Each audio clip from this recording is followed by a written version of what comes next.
Hello everyone, you're welcome to this edition of The Inside. I am Babla Jonathan. Hundreds of thousands of English-speaking Cameroonians have been living in the bushes, others in francophone parts of the country, notably the west and the littoral regions, as well as other parts of the country. Thousands are equally in neighboring Nigeria. They have fled their homes as a result of the deepening Anglophone crisis, and they are living, many of them are living in precarious conditions. We shall be taking a critical look at the situation of the displaced persons. Notably, we will be taking you into the world, into the history or the story, into the pains, into the sorrows, into the sufferings of the persons who have been displaced by the deepening Anglophone crisis. And on our series on the way out of the Anglophone crisis, will focus on the Anglophone General Conference, the AGC, that has been postponed twice, and now the organizers are simply saying that the event will take place in the future in the southwest regional chieftain AYAH. And of course, we'll take a look at AYAH's own way out of the crisis. Stay with us and meet our guest in some few seconds.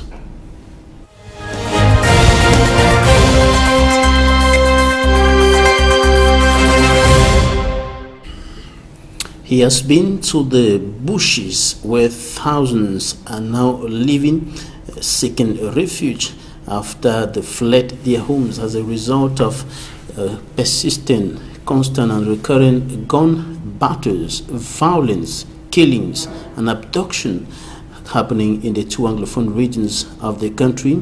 He has equally been in some parts of the country, notably the francophone regions, where the IDPs, as they are referred to, internally displaced persons, are now living, most of them in precarious conditions in some parts of the littoral and the west regions of the country. He has equally been to the Federal Republic of Nigeria, where hundreds of thousands of English-speaking Cameroonians are now seeking refuge as a result of the deepening crisis. AYAH AYAH ABINE is a member of the civil society and president of the AYAH Foundation. You're welcome to the program. Thank you, Babylon. Thank you for having me. Regards to all those watching from all around the world. You have been meeting these Cameroonians in the bushes, in francophone parts of the country, and of course in Nigeria. What have you been seeing? What have you been hearing from them? Well, maybe I begin by saying that there is some high degree of hatred coming from the victims of the crisis. The hatred is accumulating by the day, is mounting. I think it's going beyond 75% now.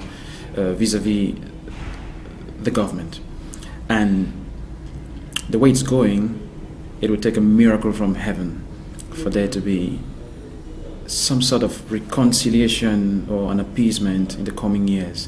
Maybe we are going into possibly a 10-year or 20-year, I don't know how long it will take. It's very bad, and bad decisions are multiplied by the day. Bad decisions, it's getting worse. It appears there is some unofficial order given to some people, enemies of progress and peace and democracy and freedom of speech, everything that goes with good reasoning. It appears there's some unofficial information given by those people to perpetrators of this evil in the Anglophone regions to possibly wipe out the population of those regions. That's what I think I'm getting very close to accepting that truism. And you have been to the bushes, particularly those who are in the bushes. They're pregnant women, children that are given birth to in the bushes. There are lots of things happening in those bushes. Absolutely. There are lots of pregnant women in the bushes. The most vulnerable people in the bushes, women and kids. It's so bad. It is too bad. Women using leaves as pads. Women losing their lives after putting to birth the newborn babies. I said women, I'm not saying a woman, in the bushes, unaccounted for. Those ones are not documented. We can't even get into those areas because of late, I think so, 2 days or 3 days ago, even priests that are into humanitarian work now, Father Jude Tadio is a very good friend, get kidnapped. So not only the authorities preventing us from doing what we have to do, but there are some fake amber boys now everywhere who are kidnapping even people doing humanitarian work. Yes, fake amber boys, I repeat, because I happen to meet those people by the day. You can't go about your business in the northwest and the southwest regions without meeting them. They are everywhere. They, to the best of my knowledge, until the contrary is proven, they have no business with civilians. No business at all. They can only come after you if you openly stand on their way. Yeah, there they come after you. You meet them. Permit me say this, they are nice people in quotes.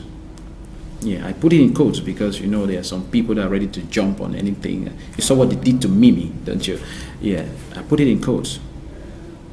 Let me give you an example. We're coming from Bafut, the bushes of Bafut, in the month of June. I even made a post on that on social media. And we were stopped by amber boys at Malindi. The amber boys were just about 150 meters from the police checkpoint. And the police, the military, mixed control, whatever, they knew that the amber boys were there.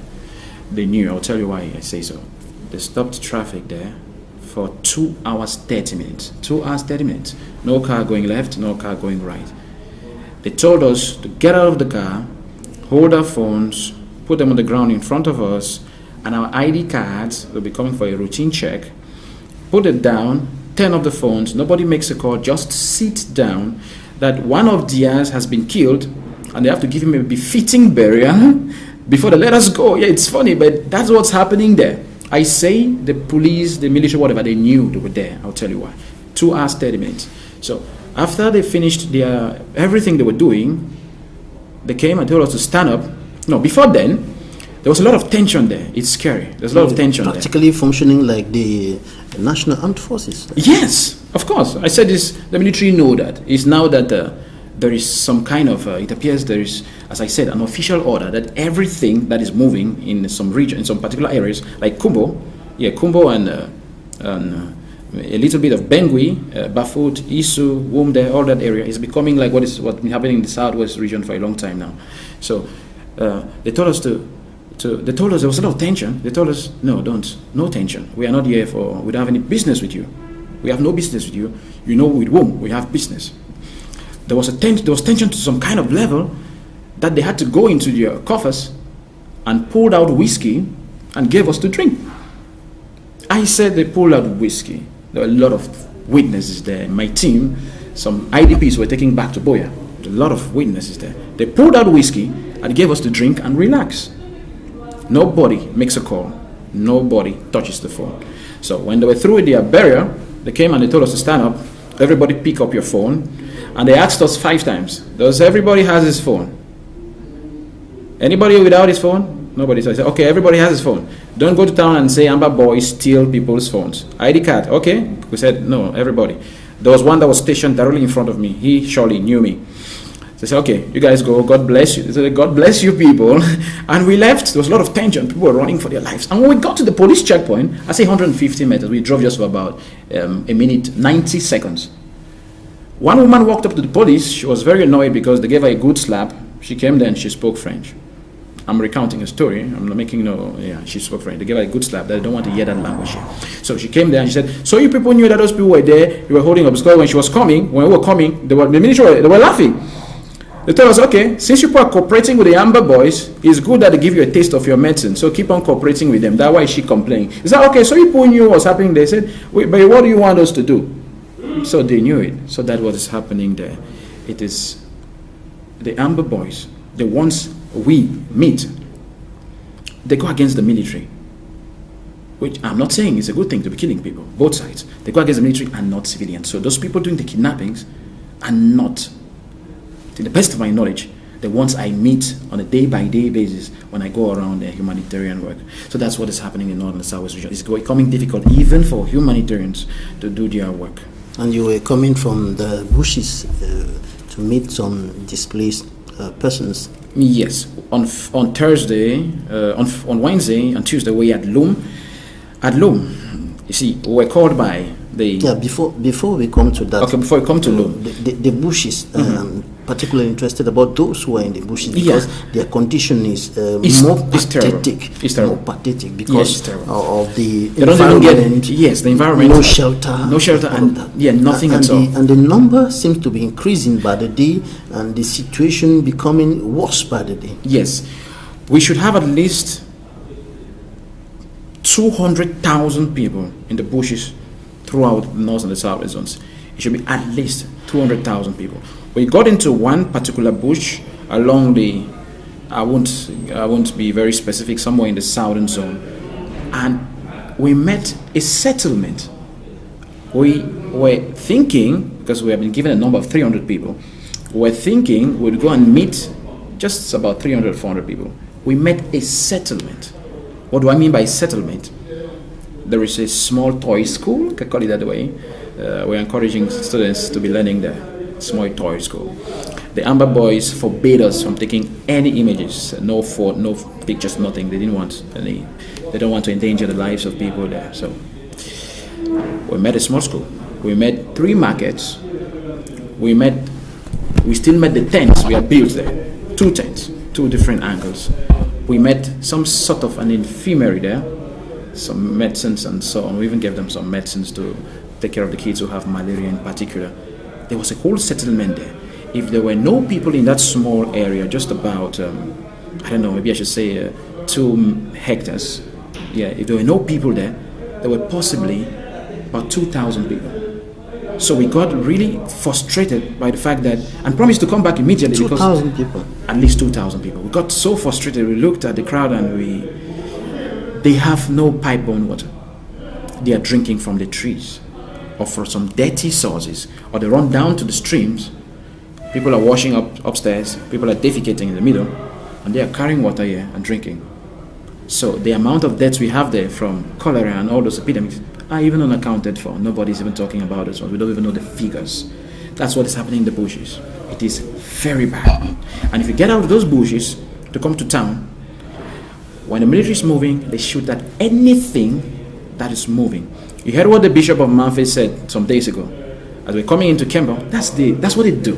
They just shoot at anything. They don't care. They don't distinguish between what is shootable, permit the term, and what is unshootable. They just shoot at everything. That's what the bishop said in his communication. Yeah, I'm just quoting the bishop of Manfred, Bishop Nkia. Shooting at the church, even though the military, the Ministry of Defense later debunked that information or dismissed that information, indicating that that bullet it didn't come from the elements of the National Armed Forces. I know Bishop Nkia personally.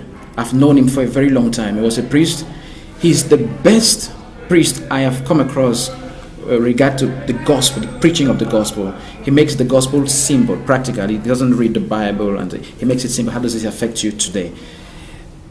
I have never known him to be someone who tells some stupid lies, maybe to gain some favor. I've even heard him make some comments that have angered the Amber Boys, the other people, the other side. If it was Mimi Mefo, they would have gone after her. So if he's making noise and creating stories at the international level, okay, all right, it's terrorism. Let's come back to the people who are in the bushes. You talked about a toy school, kind of toy infirmary, and some small facilities that have been put in place to help them to survive. Who are those who are putting in place these facilities? The AYAH Foundation. Apart from the AYAH Foundation. I know of no other NGO. No other NGO. Now, let me say it this way. I beg to be corrected. There is no other NGO in Anglophone Cameroon that is doing any manner of work. There are some individuals doing some individual stuff, some church people, individuals like the Bishop of Manfred, a wonderful brother in Boya. He could be watching, Brother Dennis. He goes to toilet from time to time, take care of people, individuals. But all those nonsense of things called NGOs, they don't exist. I was in Yaoundé 2 days ago, and I walked to one Red Cross car, and I got I just looked at them in the car. They were doing some wonderful shopping in a supermarket called Dove, and I got so annoyed that one of my people told me, get away from here. You mean to say or do something that those mad people. You only know about them when it's maybe the celebration of the Red Cross, whatever. Even the UNHCR in the country, the UN, all those people in the country, they are inexistent. Maybe because of the horrible situation on the ground. The horrible situation affects everybody. It's not easy for you to go through to meet those people in the bushes. It's not been quite easy. Yeah, it's not been quite easy, but we're doing it. If we're doing it, nobody should hide behind the fact that it's dangerous or it's whatever, not to assist people. If you cannot do it directly, why don't you use the AYAH Foundation? Some scam of whatever, some scammers, some international organizations, they're in Boya there, some scammers, I don't know, and let me just call them, I won't call their name. They've come up with a list of NGOs that they want to use to go into the bushes. I say scammers, they are scammers. The bushes, the north and the southern zones, and maybe even to Nigeria to assist people. Like the other scam that brought together some hundreds of, I don't know how many billions of CFA to assist people, maybe ended up in buying cars for some top administrators. I saw people with cars of 700 million or whatever. Yeah, so those scammers are there. They came up with a list of NGOs. I had 200 NGOs that they wanted to use to penetrate the bushes. They have a lot of money. It's an international organization. And among the list of people, the AYAH Foundation is not even mentioned. Not that they called us and we said we're not interested, but if they call, we'll tell them we're not interested because there are a bunch of dishonest people. Yeah, but the AYAH Foundation is not on that list. Just to tell you how people are playing politics and getting a lot of money over the lives, the blood that is spilled in the northwest and the southwest region. These are very disgraceful people. All these NGOs, whatever. Forgive me for getting very emotional. I'm very annoyed. I'm really annoyed at these NGOs, whatever. If I get to a position of authority one day, somewhere in the world, they will be forbidden from operating, having structures anywhere.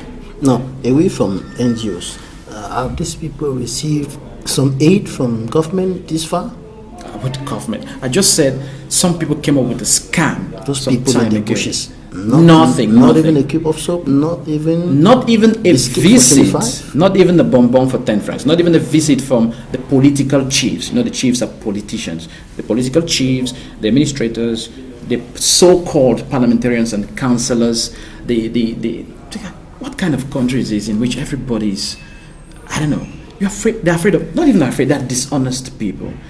The people you expect to get votes from. But billions of francs CFA were collected recently. Some the whole government amount people was not collected. Talking of 12 billion. 12 billion francs CFA. To assist these people, and the Minister of Territorial Administration was quite determined. He said we're going to move to the northwest and the southwest regions of the country, as well as other parts where these displaced people are now seeking refuge, and give them some of these basic needs and bring some aid to them. And until now, those in the southwest, northwest, in the bushes, they have not received anything. Is that what you're saying? Mr. Babade, I don't like talking about that man. I don't even like pronouncing his name. Where is the 12 billion francs here? Actually, I was going to... As I was saying, that money possibly was for campaign of a certain political party, possibly. Or maybe, as I was saying, it was because Cameroon has no money, but we see people buying administrative cars every day. Maybe for the cars, the administrative cars that were given to some top administrators, maybe he was used to buy those cars. Or maybe he was used to buy some personal commodities, I don't know. What's the money gone to? And in a serious country, people like that get arrested immediately and they are asked to produce the money. But they're called up the question, well, what does Cameroon do? But they'll say that the execution phase of the project is progressively being... it's the image of the country in which we live some in. Some displaced persons have received something in Peka, and set here in Douala, in some few persons in the southwest, in the northwest, and so on. But those in the bushes, those are the people who need assistance. Those people, as I was saying, there are those few settlements where people have struggled to really make the bushes become their homes. But the question many are asking is, government has all it takes to get to those bushes, the protection, the security, the military forces to get there. So why is it that until now, not even, biscuit for 25, let me put it that way, has been taken to those children Simple. in those bushes? A number of reasons. Simple. One, they don't consider those people Cameroonian enough to benefit from anything that is good. They are not considered Cameroonian enough. When I went to Nigeria, we went to Nigeria, the AYAH Foundation. The first trip was in January 5th. That's from January 5th to I think the 15th. We were there for about 10 days. CPDM militants walked up to me. I know them very well. I used to meet them in AYAH, and they said, "So it is true." I said, "What is true?" So the president in the end of his speech did not even mention that there are people here from his country. He's talking about people from different land, Nigerians in the north who are refugees, and people in the east who are from Central Africa, and he does not even mention. I said, thank God you listen to it. I don't listen to those speeches. I'm not listening to them for more than 15 years. I'm not listening to that. To me, it's just nonsense. I said, yes, you heard it. And they were to be very honest with you, if they have a means of reversing, getting back to, they would never talk CPDM anytime again. So that's what's happening to people who are out. What are the people who are in? I said those people are not considered Cameroonian enough. They don't consider them Cameroonian. Nigerians came up north, a group of students, and I heard a lightning struck from heaven, or from heaven, and a tree fell and whatever. They had some small issues, and the state mobilized resources to cater for Nigerians up north. They took them to hospital and even promised going even beyond their bills. Cameroonians are dying by the day. You're killing them in the north and the southwest regions. Some are trapped in the bush. You even come up with a scam in the name of humanitarian aid, whatever, and you can't even pretend to send maybe some, I don't know, what is the most basic, maybe just buy water and go and give them in the bush. And that thing was a scam. It's a scam. I was very sorry for those who believed in that nonsense and put their money into it. Well, they are equally, apart from those who are in the bushes, there are equally thousands who are in the west, parts of the west, and parts of the littoral region of the country, as well as other parts of the country. But many of them are in these two regions because of the proximity with the crisis-stricken northwest and southwest regions. And you have equally been in these parts of the country to bring some aid to these displaced persons. And now we're going to take a special story on this, and when we come back we will talk about the situation of displaced persons, internally displaced persons in parts of the west and the littoral region of the country. Stay with us.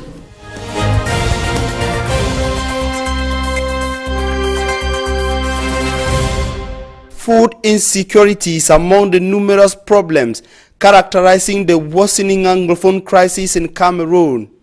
Internally displaced families, those living in neighboring countries, and individuals still braving the crisis in the two English-speaking regions of the country suffer from acute food shortage, according to observers.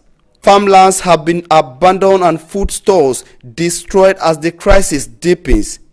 In a bid to ameliorate the situation, the World Food Programme, together with the Red Cross, extended its food aid program to the internally displaced persons of the Anglophone crisis living in Kongsamba, Mongo division of the littoral region. According to officials of the Red Cross, the program, which is in its first phase, targets over 14,000 internally displaced people from the crisis-hit northwest and southwest regions of Cameroon living in the Mongo division, littoral region of the country. In Kongsamba, families took home 10 kilograms of rice, a liter of vegetable oil, salt and cereals, whose quantity has been qualified by some of the recipients as below expectation. They have given just one name, the head of the family alone, whereas the family has more, that has children and other people that is taking care. Somebody like me, I have 10 in my house, but they have given me just a liter of granule oil and 10 kilograms of rice, which is not normal. Nous sommes même pas contents parce que non, nous sommes, il y a 15 personnes, tu vois non, 15 personnes, mais regarde ce qu'on a donné, donc il n'atteint même pas 10 kilos. Others say the distribution process failed to respect the registration procedure.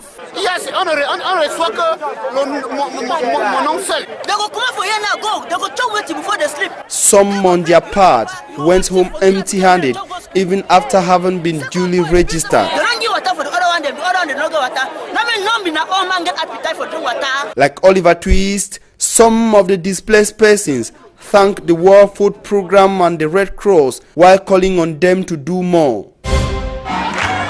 These are humanitarian aids being channeled to internally displaced learners from the northwest and southwest regions. We are in Lum in the Mongo division of the littoral region, where most of the children school. This humanitarian organization has not crossed arms and watched thousands of children displaced as a result of the Anglophone crisis suffer. This humanitarian organization shows relentless solidarity out of comprehension of what it means to flee homeland and settle in a strange environment. Such a gesture, according to AYAH AYAH ABINE, targets schools like the Oxford Academic Complex in Lum and others hosting internally displaced Anglophone learners. To AYAH AYAH ABINE, the foundation will continue accompanying the learners till the end of the academic year, to give them the push that they need to be able to study throughout the academic year. These humanitarian aids, comprising bags of rice, vegetable oil, bread, clothes, and other important materials, are being granted in a bid to put a smile on the faces of the internally displaced learners and to improve on their standard of living.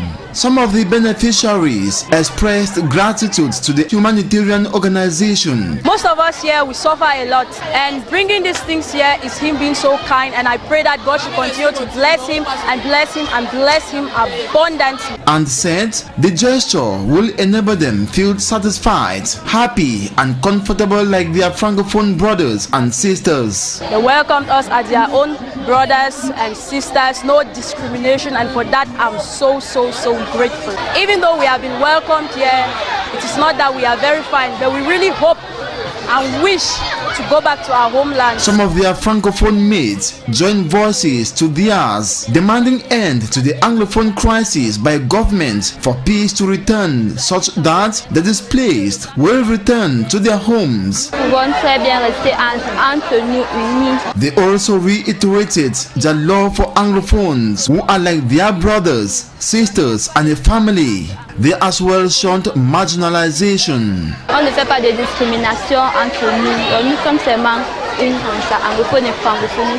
To AYAH AYAH ABINE, it is imperative to accompany these displaced children as they pursue their rights to be educated. Learned that we have a lot of people here from the north and the southwest regions. Very important that the kids go to school. We belong to the class of people who believe kids have to go to school. So that's why we came here, to help them to keep going to school and to stay in very good state of mind as they keep going to school. He also expressed deep worry the learners, especially girls, more vulnerable, go through for survival. Imagine what happens to a woman who loses everything, finds herself in strange land. She has to survive. She's lost her parents, she's lost the little property the parents had to take care of her, she's lost everything, she has to survive. So imagine what a woman does to survive. AYAH AYAH ABINE re-echoes in the eardrums of government to solve the Anglophone crisis for the sake of these displaced learners. He advises a ceasefire, profound dialogue for absolute calm to return in the two English-speaking regions. It is the wish of the AYAH Foundation to see that the displaced learners who have had the opportunity to school study in suitable learning conditions.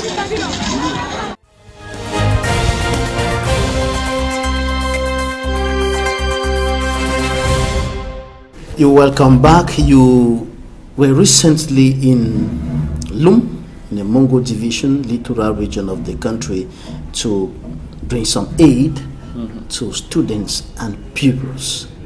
Approximately how many of them do we have in that particular locality? And if there are no people in Lum, displaced people, there should be about 7,000. I said 7,000. I didn't say 700 or maybe 3. There is the Oxford, as you just saw in the images, the Oxford Academic Complex. In that school, 2 sections, primary and secondary, there are at least 3,000 displaced people, about that. 3,000 displaced kids and girls, kids with girls, boys. 3,000. That's the crowd we met there. on Wednesday. We were very embarrassed because we had budgeted for 1,000 people. We met 3,000 people. So even they alone were forced to go an extra mile, get back to town and get some things, especially for the girls. Because the girls, oh Jesus, the girls have to survive. You understand what they are doing to survive. And how do you even blame them? They need to pay school fees. They have lost their parents, a lot of them. They need to rent houses. We met people 23, 24, 14, 16 in rooms, small rooms, 2-3 meters square. They have to trek to school, but not every time because it's quite some distance from Chantier, Loom Chantier to school. They have to trek quite a distance. When they finish late, they are girls, they cannot risk taking on that road at night. They have to find a way to get, I don't know where to get money from. And Franco, listen to this. Forgive me for using that word, it's the truth. There are some of them, the bad ones, the bad seeds on both sides. They profit the situation and are using those girls. They're using them. Sexually abusing them? They are sexually abusing them. Those are underage kids. A lot of them. We got the testimonies. The administration complained to us bitterly. They were in tears when they were recounting the stories. We met the girls too. And they told us, how did they survive? They cannot pay fees. They cannot pay their rent. They cannot buy books. They cannot eat. That's even the greatest. There's no food. There is no water. The water is very bad. They're always in the hospitals. They don't have pads. How to go as far as getting, thank God we got some renewable pads for them we had to share. So with the woman, there is just no way. They are forced to do the things they are doing. That is what the government has turned people to. Innocent people that were living in peace in their land. What is the reason even, Mr. Babili, for this war? We had a situation of war with Nigeria. We chose to go the peaceful way. And we don't even have a situation of war among us Cameroonians. And we chose to go by war, killing ourselves. And when you extrapolate from the number in Lum to look at the number of those who are in the Mungo, littoral, it will be extraordinary. And in the west, Penja, all those borders, Penja, Konsamba doesn't have houses to let anymore. Houses are saturated. They let and they sublet and they still let to some other people. That's what is happening there. Banga, throughout littoral, Bekoko, they are everywhere. There are at least 500,000 internally displaced people. I'd say at least 500,000. That's what we are not saying. That's the figure. Okay, you get to Munya. From Munya, you take Tukumba. All that stretch, you have about 14 villages there. Nobody. Completely emptied. Completely They've crossed empty. over to the other side. They've crossed over to the other side. We get to Kumba, you get some signs of life. After Kumba, to Manfe, extraordinary. Same story. Some people are courageous enough, are in Guti. Somebody is just getting back to terms with the situation. Maybe, anyway, don't go to the detail. Who are those people? Go to the BLM. How many people will you meet in the BLM? If you dare go there. Because Field Marshal and his people are battling against the military. It's a daily routine. You don't go there. You cannot go there. Everybody there. Empty themselves. The villages have practically become no-go zones. The villages have practically become no-go zones. Not only that, but people are burning the villages. We've put together this far 200 villages about that have been burnt down, either partially or almost completely. Okay, so when you ask people to start coming back to their homes, where do they come and stay? Then you come up with a humanitarian scam worth billions of francs CFA. Rather than get the military to go construct those houses, you have the military on camera burning places. And because of the situation that caused them, the inhabitants, to leave their homes, they couldn't take anything. They left empty. And their houses have been burned with all those things inside. They have abandoned their businesses. So life is practically a bitter pill for them to swallow. It would take at least 100 years, possibly, for people to recover. About that, 100 years. You've burned down everything. You've gotten to their farms, burnt down the farms, cut off the crops that are left. How do you treat people that way? Cut off the crops that way about producing.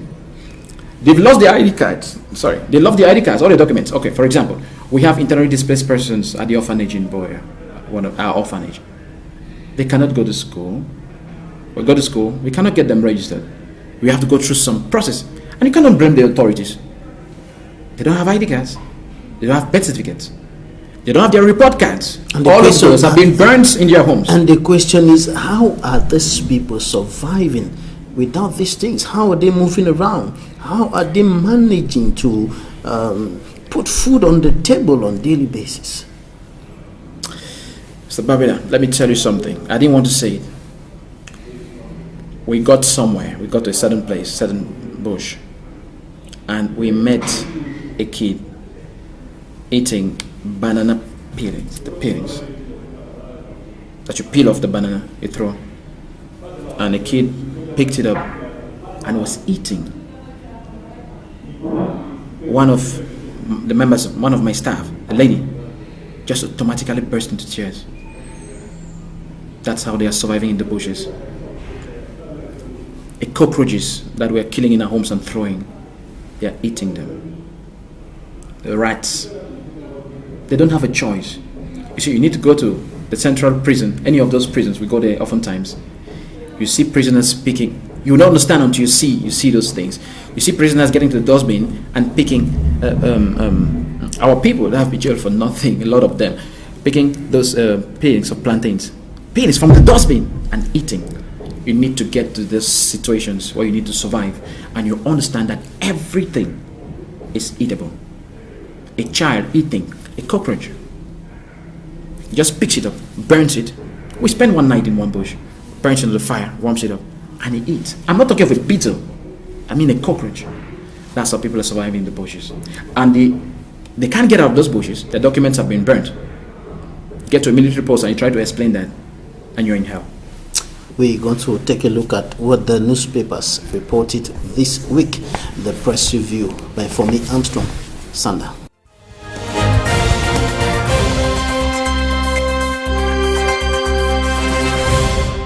The Post Monday, November 26th edition reported the elective General Assembly of the Bar saying Chakunte elected Batone Mufo General Assembly President.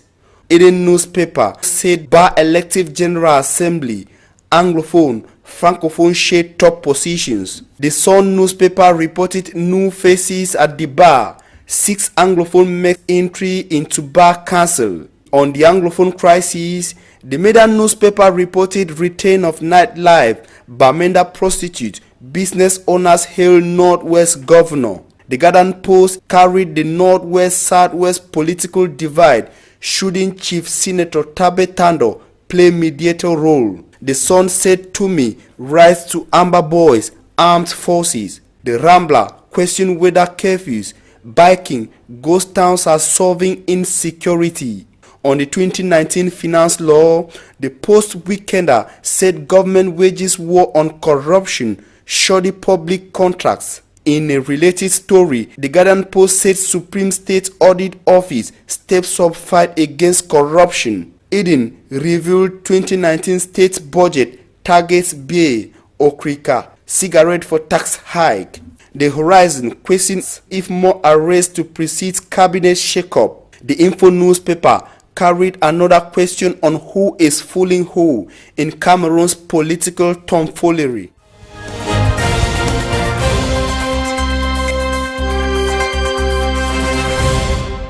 We're still with our guest, AYAH AYAH ABINE, member of the civil society and president of the AYAH Foundation. Mr. AYAH, you've been working with these people. You've been bringing aid to them from the bushes right up to some parts of the littoral and the west region, and you've been listening to them. What are they saying about the situation? They are saying, and that is just as you watched on France 24, one of the videos they covered one of our events there. They are saying that their country, Cameroon, has abandoned them. They don't consider themselves to be Cameroonian anymore. They hate the half of the government. They hate, that is the word, I don't want to. The hate is, it will take something very miraculous to heal that from their hearts. And it is handed down to the kids. You see what's happening in Syria, those the Al-Qaeda, the kids, you see, the kids, they already know in their heads that is the truth, that the government is an enemy and the troops are enemies. But the government of a country will the not be an enemy to its own people. I'm telling you, I said we have them on video. The confessions are on video. I'm just relaying. They already consider them as enemies. We are trying very hard to do some sort of, I don't know if I can call it reconciliation, reparation. But how do you even do it when there's continuous burning down of villages, burning of human beings? How can you burn down a fellow human being, burning them in their homes? You kill and you burn them. How can you be doing that to human beings? Many of them should be traumatized. Of course. How do you even ever forgive people who did that to you? If somebody does that to my dad, I never forgive him, my sister, my brother. Never. There's nothing like forgiveness. Let the church preach it. Or we'll get to heaven, sorry. We'll get to heaven, we'll deal with God. We'll meet God and we'll deal with him. That you cannot kill my brother and you burn him. No, just the killing alone. Then you even go as far as burning him and you're talking forgiveness. It does not exist. It's about revenge. That's what is in the hearts of those people. Revenge. But we still believe there is hope. There is hope if we start doing the right thing. Imagine, I've said this over and over again, that how many billion is even small, but that how many billion, if you give that how many billion to the military, to start rebuilding the villages. And people are seeing the military rebuilding their villages. That's the healing process. It starts from there. Oh wow. Ceasefire. Let's stop killing. Why are you killing ourselves? If we wanted to go warring, we would have gone warring with Nigeria. That made sense. You match the firepower with people you believe you can match the firepower with. How you go killing innocent civilians? 3 days ago in Munya, they killed Mr. Our George. And we know him personally. At his doorstep with his wife. He's left behind five kids. One of the kids is 9 months old. We just had a meeting with Dad, the president, the founder of the AYAH Foundation, AYAH Paul and wife. We had a meeting this morning. We'll have another meeting to see how we could bring those kids to the orphanage. I think we'll take all of them. We don't know if we could take 1 or 2. I don't know how the rest cannot survive. The family relations are inexistent. Now, when you listen to those persons who are really going through this traumatizing situation, do they show signs of wanting to go back to their villages? Do they want this thing to end? Do they want... Everybody wants this nonsense. It's nonsense. I call it nonsense to end. It's nonsense. Yes, it makes no sense. Everybody wants this nonsense to end. Those people want to get back. You'll feel better at home than in Nigeria or wherever. You'll feel better at home. But they'll come back and stay where? On the roads? On the roadside or what? We've burnt down their homes. Burnt down everything. Their livelihood. Everything they've ever worked for, you've destroyed. How do you repair that damage ever again? As I was saying, there's hope. If the government starts doing the right thing, cease fire, there's no need for this nonsense, and rebuild those villages, then they will come back and stay in their homes. It won't be enough because you can never erase this pain, but at least there will be a starting point for the healing process. All right, in a short while, we're going to be taking a look at the way out of this crisis. In the last editions of the program, we've been working on a series on the way out of this crisis, and we're going to take your own opinion as far as this is concerned. But first, we're going to take interviews of the week right now.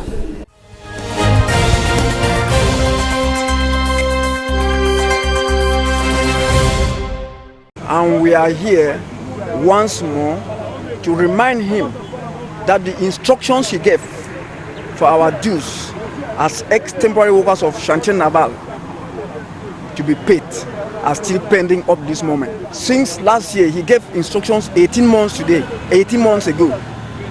They said December, we waited December last year, nothing took place. Throughout the whole of this year, before elections, we have been giving promises here and there. We have made 14 trips to Yaoundé here for our monies to be paid. We are here to see the Prime Minister in person, for him to tell us exactly what is happening, because our children are not going to school. We are homeless. Our families are separated. 36 people have died, but no money. When the Mungu Bridge got broken, We were those that built a temporary bridge to permit circulation between Southwest and Littoral during that time, before a permanent bridge was built. Blocks on our shoulders to make Chantier Naval to be what it is today. But it is surprising, it is terrible that we find ourselves in streets. Our wives are no longer with us. We have lost some of our children. We are homeless. We are unable to pay our rents. But our monies are somewhere. Our monies are somewhere, and they don't want to pay. The main objective that is assigned to those who have been promoted today is to make sure that the political speech of the President of the Republic becomes a reality. That means decentralization can be seen, can be effective. I need them to be significant in what they are doing and to help our population to feel that what we are doing is for them. À l'accomplissement heureux de vos missions. I'm very humbled to have been elected. It would be a very, very, very difficult task because commitments are enormous. I know lawyers are facing many problems. I released a manifesto, which is the policy I intend to put in place. These are the most transparent elections that ever took place in Cameroon, because I made sure that at all levels, everything was transparent.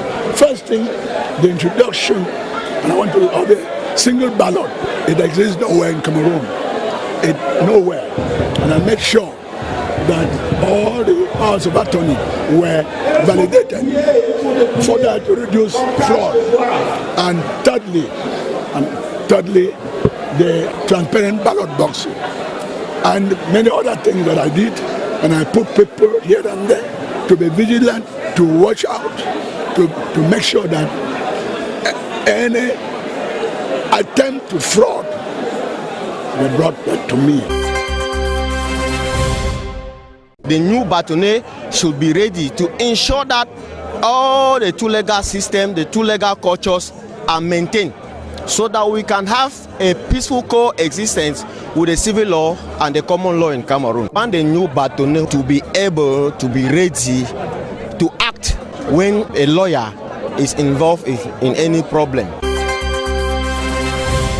The bar has been let out of certain issues for a long time. We want to revive the bar and make the bar to be at the place where it should be.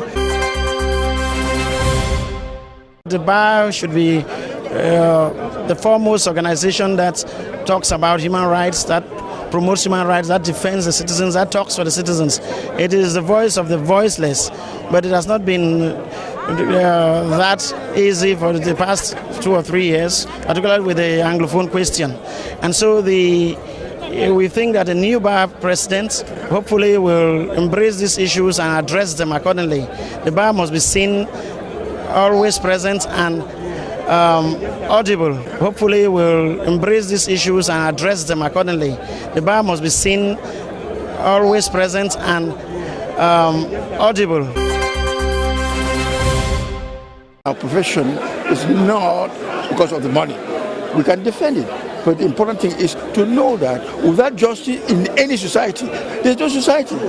And the only lawyers can defend the liberty of every citizen. When a nation has a problem, they don't have to come and brief pay lawyers to occupy. We have to see the problem. We have to speak out, even if the government does not want. We have to speak out. We say there is a problem here. Regulate it. And the bar is a very strong body all over the world. In Cameroon, it's strong. The bar is strong.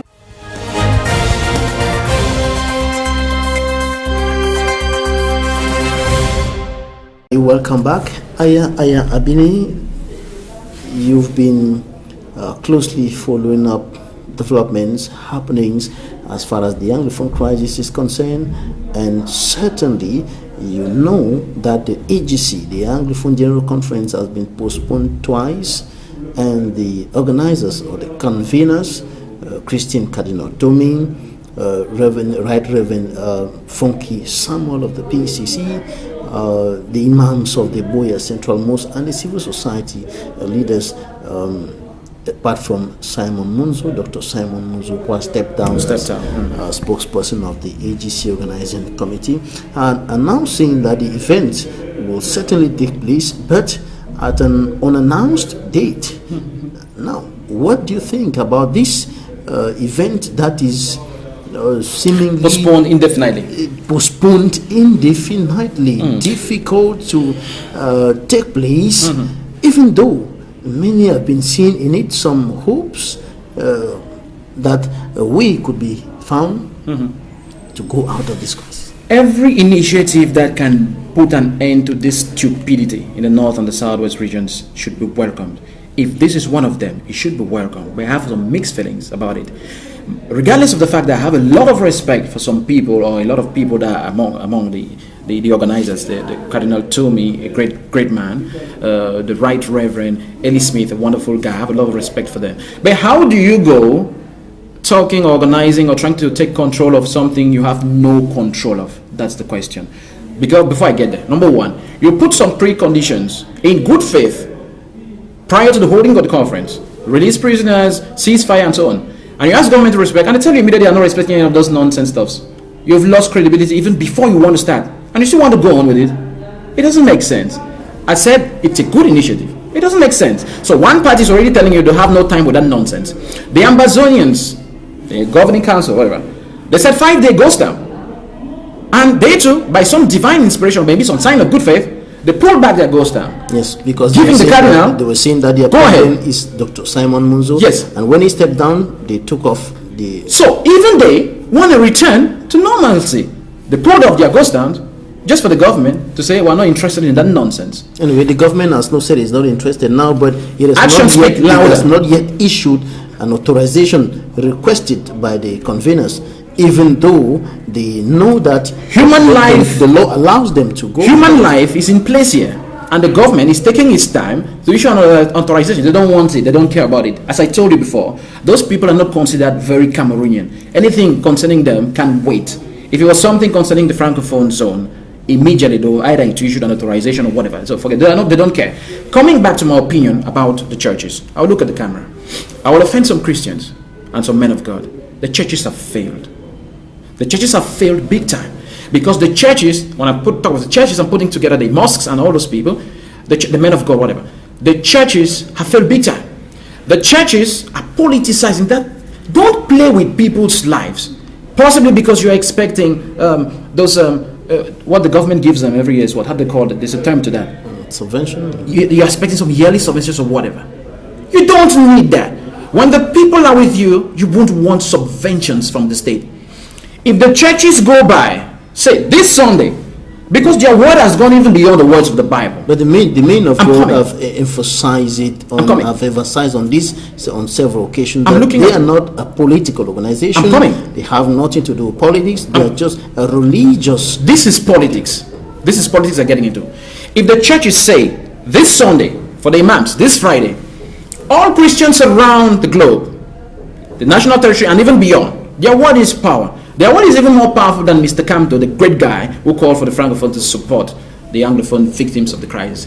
This Sunday, all Christians around the national territory, you are dropping in 100 francs, obligatory, because the alms and the tithes and whatever, you people make those things obligatory.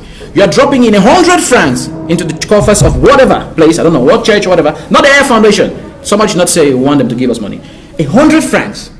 How many Cameroonians do we have? 20 whatever million. 10 million give 100. They obey those people more than they obey God.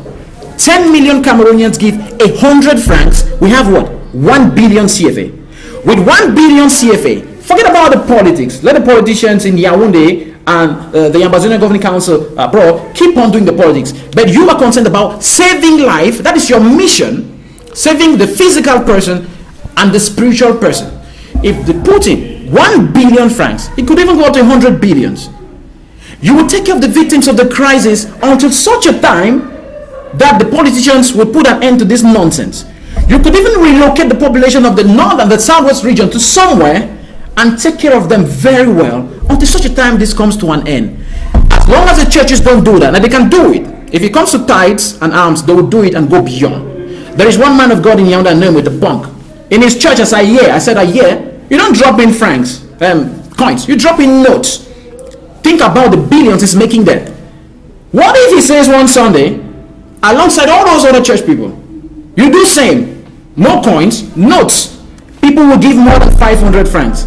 You can come up with 50 billion to support the victims of the crisis and not go playing politics. Let the politicians do their nonsense. But the churches have been maybe not at a large scale because they have failed. We have, for example, Bishop Kea doing a wonderful job in Manfe. I'm talking of an individual. That's an individual, not the church. No, the Presbyterian Church, for example, recently offered some aid to some displaced persons. Worth how many francs? In Douala. Worth how many francs? The Apostolic Church, for example, has been mobilizing some funds to help pastors who have moved over from those places, Christians who have moved over from those places, who have crossed over to this side.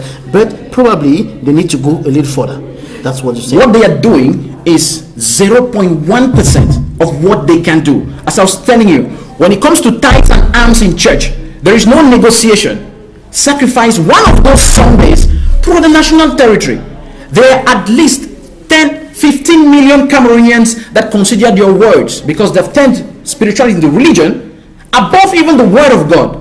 Tell Christians, you are putting in this Sunday 500 francs, 200, whatever. There are people who give 10 million into this social account organized by the churches. The churches come together.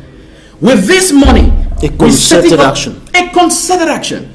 With this money, you can relocate the population of the north and the southwest region. Take them off there, so that those who are warring, war now and war to death, take them off there. Take them to the francophone zones. Take them to Nigeria, whatever. The Nigerian authorities won't stop us from doing that. Go to Nigeria.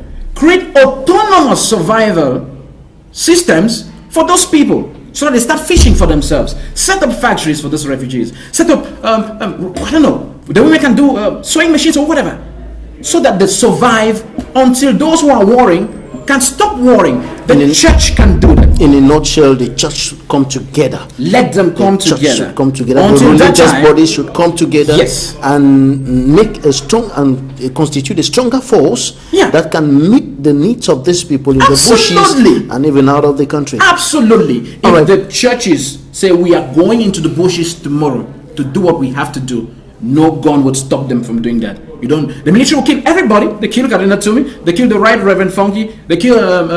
They'll kill all the men of God. They won't kill them. All right. Now we're going to look at what I have personally called AYAH's own way out of the crisis. We have been receiving guests on this program, and they have been proposing.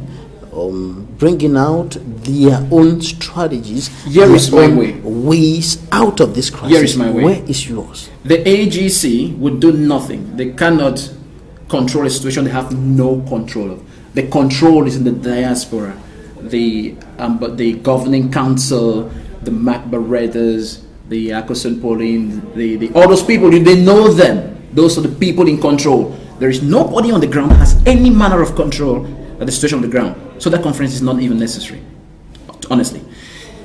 Take out Sissoko from that place you've put him. That man is the unifying factor for the separatists. Bring him out of that place. If Mr. Sissoko gets out of that place, and all those who are detained, and says, let us give dialogue a chance, I bet you 70% of those who pick up arms would listen to him. The situation grew worse when he was picked up. Before he was picked up, how many men went down? When he went down, then Ayabacho said, okay, I have been telling you that arms is the only way around. Arms are the only way out of this nonsense. Give me the chance, let me do what I have to do. And it became an arms struggle from the diplomatic way out of it that Mr. Sissoko was running. He has no place. Pull him out of that place. All those detained, cease fire. Reconstruct the villages, rebuild those places you burned down, bring down the refugees, and it will go naturally. You won't even need to be preaching those humanitarian. We will not even need that thing, that humanitarian whatever. It will be useless, because there is no better relief than people seeing their loved ones out of detention, and those who've lost everything get back at least what they've lost, or just something seemingly.